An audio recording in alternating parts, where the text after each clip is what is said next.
আজকে বালিয়াডাঙ্গি উপজেলা বিএনপির অঙ্গ ও সহযোগী সংগঠন প্রমাণ করেছে যে এই বালিয়াডাঙ্গি উপজেলা বিএনপি 17 বছর আন্দোলন করে বালিয়াডাঙ্গিকে যেভাবে গোটা দেশে প্রদান করেছে, আজকে ইফতারিতে প্রমাণ করেছে বালিয়াডাঙ্গি উপজেলা বিএনপি এবং অঙ্গ সহযোগী সংগঠন আজকেও অতীতের ন্যায় বলিষ্ঠ সংগ্রামী রয়েছে। এই ইফতার মাহফিল তার প্রমাণ করে দেয়। আজকে আমরা সবাই ইফতার মাহফিলে সমবেত হয়েছি। আমাদের সাবেক প্রধানমন্ত্রী, তিনবারের প্রধানমন্ত্রী মারা গেছেন আমাদের খালেদা জিয়া, তার জন্য দোয়া করব। আমাদের শহীদ প্রেসিডেন্ট জিয়াউর রহমান, তার জন্য দোয়া করব। আমাদের প্রধানমন্ত্রী, আমাদের তারুণ্যের অহংকার তারেক রহমান, প্রধানমন্ত্রী তারেক রহমান, তার জন্য দোয়া করব।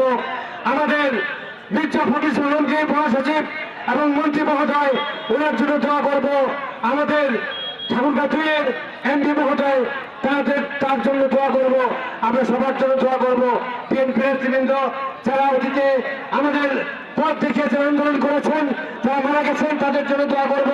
সবাইকে এই ইফতার মাহফিলে আপনারা যে সমবেত হয়েছেন, অংশগ্রহণ করেছেন, এর জন্য সবাইকে বালিয়াডাঙ্গি উপজেলা বিএনপির পক্ষ থেকে ধন্যবাদ ও কৃতজ্ঞতা জানিয়ে আমি বক্তব্য শেষ করছি। খোদা হাফেজ। বাংলাদেশ জিন্দাবাদ।